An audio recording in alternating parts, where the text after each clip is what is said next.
ये जो आप लोगों को हमने रिपोर्ट दिया है, एंडलाइन चेकिंग रिपोर्ट दिया है ना, हाँ। इसमें लिखा है कि set variation, set variation, set variation समझ में आता है? फ्रंट बैक अलग अलग कलर का दिख रहा हो, लाइट डार्क दिख रहा हो, कम ज्यादा दिख रहा हो, धूप छांव दिख रहा हो, इसको हम बोलते हैं सेट वेरिएशन। बात समझ में आ रही है आपको? इस वीडियो में दिख रहा है। दूसरी चीज काज डैमेज, जिसको आईलेट बोलते हो यहाँ के लैंग्वेज में। काज तो काज ही होता है, आई काज बोलते हैं उसको। क्या बोलते हैं? आई काज। आई काज बोलते हैं। आई काज इसको इसलिए बोला जाता है कि यह आई के जैसे होता है, आंख के जैसे होता है। आईलेट अलग चीज है, लेकिन जहां ज्यादा अनपढ़ लोग हों उसको आईलेट में और आई काज में कोई डिफरेंट नहीं है, वो तो सब आईलेट ही बोलते हैं। आईलेट अलग होता है। आईलेट ड्रॉप को डालने के लिए आईलेट लगाया जाता है, उसमें होल होता है। आईलेट अलग चीज है, मेटल का होता है। हाँ, आईलेट अलग होता है, वो रिविट है। ये रिपीट बटन है, रिविट बटन, बटन अलग होता है। समझ में आ रहा? तो जिस चीज को लिखा गया है उस चीज के बारे में जब तक समझोगे नहीं तब तक उसके बारे में डेफिनेशन अच्छे से लिख नहीं पाओगे। दूसरी चीज बारटेक, बारटेक तो यहां भी है, बारटेक तो यहां भी है, बारटेक तो यहां भी है, बारटेक तो लूप में भी है। तो कहां पे, किस लूप में, किस बारटेक में प्रॉब्लम है, वहां यहां लिख सकते हैं। लूप बारटेक में प्रॉब्लम आ रही है, या पॉकेट के बारटेक में प्रॉब्लम आ रही है, या क्रॉच के बारटेक में प्रॉब्लम आ रही है, या बैक पॉकेट के बारटेक में प्रॉब्लम आ रही है। जिस जगह पे आ रहा है प्रॉब्लम, वहां का जगह यहां लिख दोगे तो तुम्हारे लिए बेटर हो जाएगा। बात समझ में आ रहा? बारटेक समझ में आ गया? उसके बाद से आता है बेल्ट लूप स्लांट। ये जो लूप लगा है, ये जो बेल्ट का लूप लगा है, ये स्लांट मतलब टेढ़ा होता है, तिरछा। क्या होता है? तिरछा होता है। तो अगर ये तिरछा है तो आप इसको रिपोर्ट में तिरछा वाले भी लिख सकते हो। देखो हिंदी में भी लिखा है बेल्ट लूप तिरछा, ठीक है। दूसरी चीज इसमें दिया है स्किप स्टिच। स्किप मीन होता है छूट जाना, वहां निडल की सिलाई नहीं चली है इसलिए वहां स्किप आ गया, तो छूटी हुई सिलाई, सिलाई छूटी हुई जो आती है इसको हिंदी में बोलते हैं, यहाँ सिलाई छूट गया है, उसको स्किप स्टिच बोलते हैं। वह किस जगह पे हो रहा है?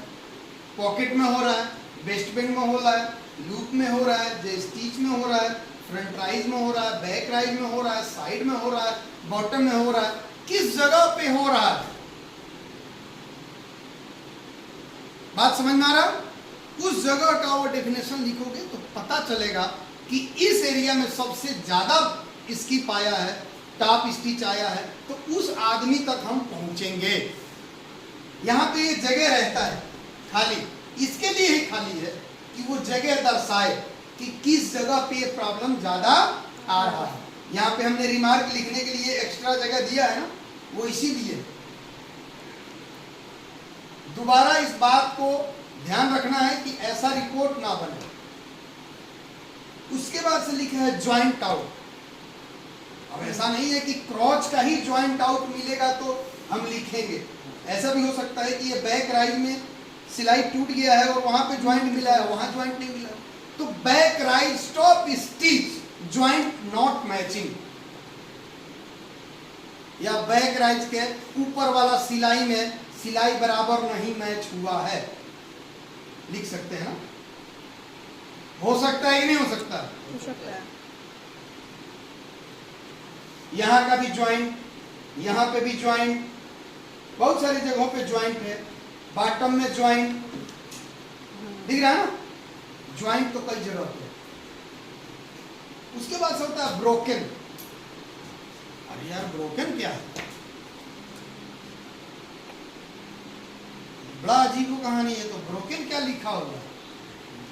तो ब्रोकन मीन्स कैसे होता है कि जैसे मान लो आप चेकिंग कर रहे हो, ये फ्रंट ट्राई चेक किया और ऐसे खींच के चेक करना, क्या होता है कि ये पैंट पहनने के बाद आप बैठोगे तो ज़्यादा प्रेशर पड़ता है इस फ्रंट राइज और बैक राइज पे, पड़ता है ना। आप लोग पैंट पहनते हो, पता चलता हो, तो सबसे पहले सिलाई इसी एरिया में टूटता है। ये यहाँ पे ऐसे खींचने पे टूट जाता है। जो चीज खींचने पे टूट जाए उसको हम ब्रोकन बोलते हैं, चाहे वो किसी भी एरिया में हो। चाहे बेल्ट को खींचो टूट जाए, लुक को ऐसे खींचा टूट गया, चाहे ये फ्रंट राइज को खींचा ऐसे टूट गया, चाहे इंसिन को खींचा टूट गया, चाहे बॉटम को खींचा टूट गया, कहीं भी हमने खींचा और टूट गया उसको हम ब्रोकन स्टिच बोलते हैं। उसके बाद से होता है साइड बैलेंसिंग। चेक करते समय हमें ध्यान रखना है कि ये पॉकेट का जो है बैलेंसिंग दोनों तरफ बराबर होना चाहिए, और यहीं पे पकड़ने के बाद से सीधा नीचे पकड़ लो तो पता चल जाता है कि बैलेंसिंग कैसे होता है। ठीक है, तो बैलेंसिंग आप लोग समझ गए। सारी प्रॉब्लम इसकी जो भी आती है वो आपको समझा दिया गया। स्टेन के बारे में आपको, दागी धब्बा के बारे में बता दिया गया। उसके बाद से बैलेंसिंग के बारे में बता दिया गया। कटा हुआ होल डैमेज, ये तो पता है ना, पता है कि नहीं है। कट स्टिच, जो कट जाता है सिलाई, उसको हम कट स्टिच बोलते हैं। तो इस तरह से अलग अलग डेफिनेशन, अलग अलग नाम है, उस नाम से क्या प्रॉब्लम है उसी को लिखना है और उसी को ध्यान रखना है। ठीक है, आगे से आप लोग ध्यान से काम करेंगे और पूछ के काम करिए जो नहीं समझ में आता है, और हमारा विश्वास बनाइए कि हम आपको बेहतर काम करके देंगे। धन्यवाद। नेक्स्ट टाइम मिलते हैं आप लोगों के कामों के साथ।